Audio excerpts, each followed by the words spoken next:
there we go. Oh, really? Really? Guten gardening, everybody. Well, all season long, we've been growing sweet potatoes in this GreenStalk, and today we're gonna harvest these 4 different varieties. Now, this is a standard 5-tier GreenStalk, and in the bottom tier this year, we grew some peppers, and you can see a frost has come out and hit these. I'm gonna harvest these peppers off of here. These were just the last ones that grew out here, so we'll get these off of here. But up above them, we have 4 different varieties. We have Japanese red, Hannah, Stokes Purple, and Purple Passion sweet potatoes, and I'm interested to see how well they grew this season. Yeah, let me go ahead and get these peppers off here first. They didn't get the biggest. These were a really late planting, and we have already harvested several off here. But let's get these peppers out of the way.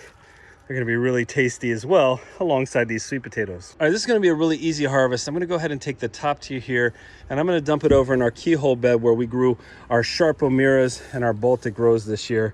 And our first variety is the Purple Passion. I hate to pull this stuff, but it's everywhere, and you're probably wondering, what's the big deal? Now, we recently got a whole bunch of rain, which is not what you wanna have happen at the end of a growing season with potatoes or sweet potatoes, in my opinion.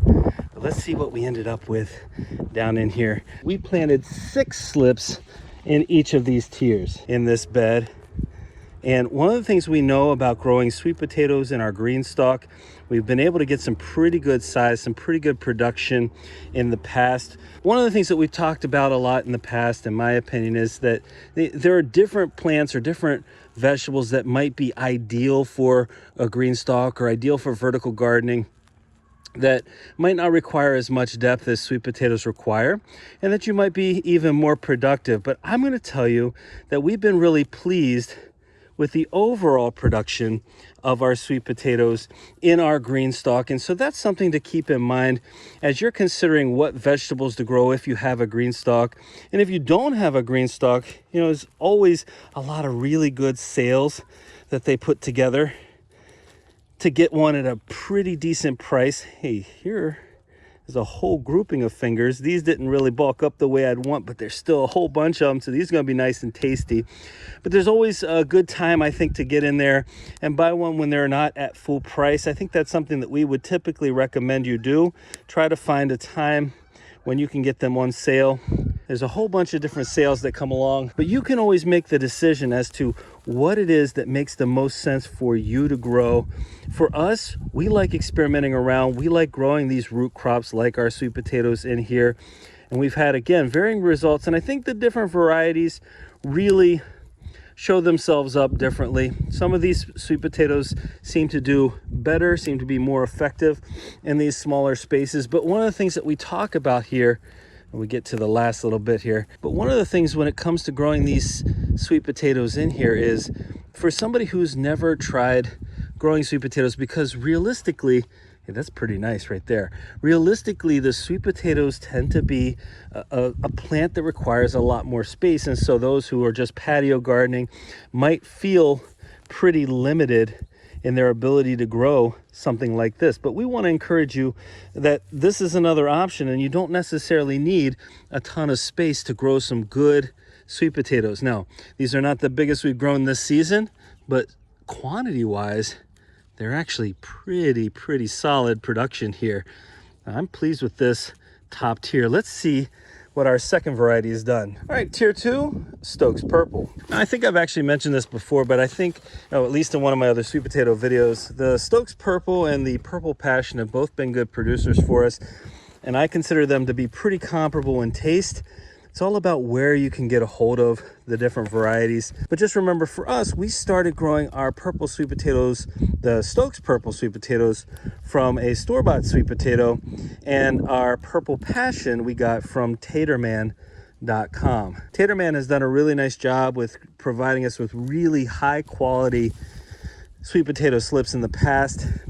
You know, we grew our sweet potato slips ourselves this year. If you don't have time to do that, it's not overly difficult to do. If you don't have time to do that, though, then I mean, Tater Man is a great way to go to get a hold of some good and new varieties. This is one of the things I think we want to look into next year.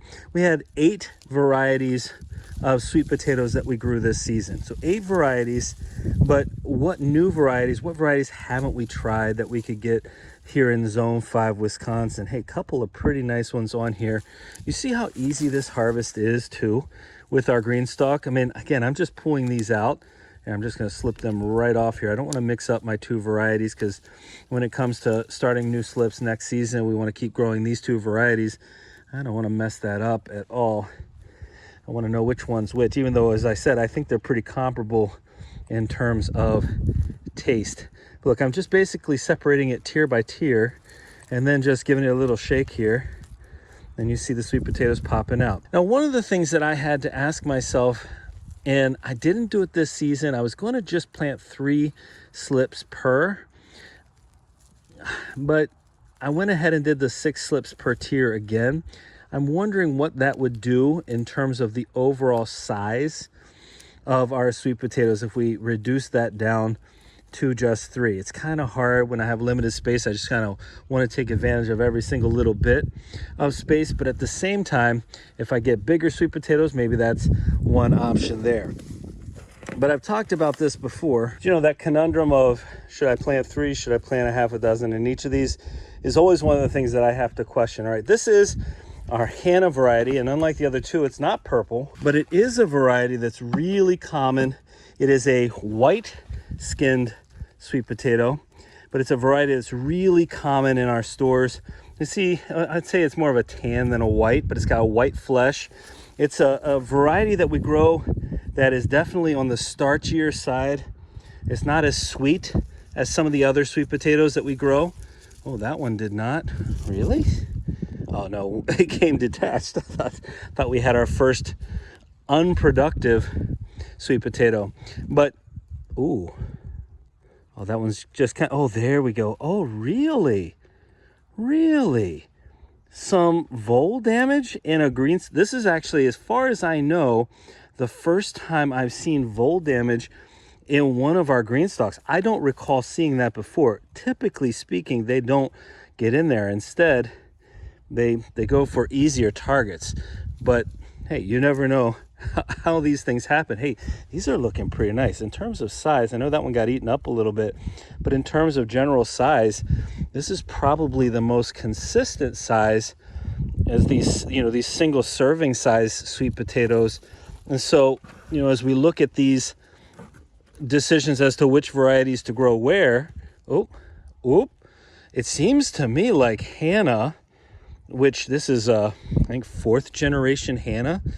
We've been growing the Hannahs for quite some time, but I think maybe Hannah is going to be a sweet potato we keep growing in our GreenStalks, because from what I'm seeing here, there's enough productivity to definitely make this variety worthwhile. Yeah, these, not just productivity, but size-wise, these are pretty solid. Well, as I get down to this last variety, which is the Japanese red, I do want to focus in on a comment that I've seen before in our GreenStalk sweet potato and potato videos. And it typically centers around the idea that, you know, I can grow bigger sweet potatoes elsewhere. And I'm not going to, not even for a second, deny that that's the case. I mean, we've had some massive sweet potatoes in a lot of our other beds this season. In fact, our potatoes and sweet potatoes have been really, really wonderful this season. Oh, these look pretty nice, huh? But I don't think that's really the point here. I think I could probably be a little bit more effective in growing bigger sweet potatoes in my GreenStalk. I think that's definitely the case. But I'm not making the suggestion that this is the #1 way to grow sweet potatoes. I wouldn't do that. I would say that this is a way to get into growing sweet potatoes. Oh yeah, see? The bottom 2 tiers actually had some vole damage. Again, first time I'm seeing this at all.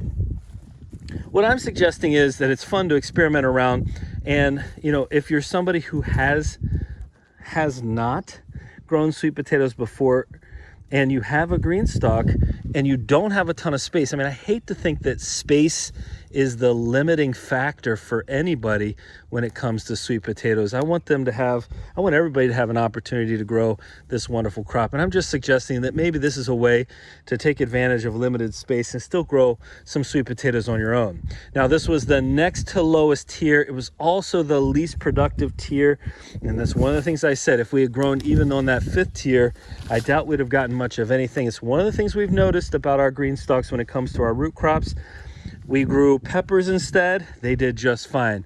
We grew something in the bottom tier. We grew kale in the bottom tier of our other bed. It did great. So I'm going to say our top 3, maybe 4 tiers, but definitely our top 3 tiers are the place to go if we're going to be growing more of these root crops. These Japanese reds, the red skin, the white flesh here, they actually aren't terrible in terms of size, but they're definitely the smallest in terms of overall productivity. And I don't think that's just the variety. I think that's also the location. And I'll also say we had our other GreenStalk, this leaf system, which had peppers in it all season, probably a little bit too close, right next door to where our sweet potatoes were growing in that bottom tier, and they got shaded out a little bit. That probably didn't help either. But man, did we get a lot of peppers off of these plants this season. Well, there is our Purple Passion, our Stokes Purple sweet potatoes, which I think look fantastic. My favorite of this harvest, our Hannah sweet potatoes, which came out really nicely, and our Japanese reds. Now, we grew a whole bunch of sweet potatoes this season in a whole bunch of different areas. We've started releasing some of those sweet potato videos, so if you haven't checked those out, you really should. We grew a lot of purple sweet potatoes this year to make up for the lack of them last season, and I'm really happy with what we've got so far. And today's video is just another addition to all those harvests, and I hope you enjoyed this. Maybe got some ideas for how to grow your own sweet potatoes as well. Well, just as I ended that video, the wind started picking up into gusts, and so I have to walk over a few steps to try to shade myself to end this video. Well, hey, I hope you enjoyed today's sweet potato harvest from our GreenStalk. And if you're interested, we do have a coupon in the description to get you $10 off your GreenStalk if you use our link and code Guten at checkout. So that's for any order of $75 or more. So check that out in the description and in the pinned comment. Hey, if you enjoyed today's video, don't forget to give us a like, leave us a comment, remember to share and subscribe. And most importantly, remember, when you're with us, you are good to grow.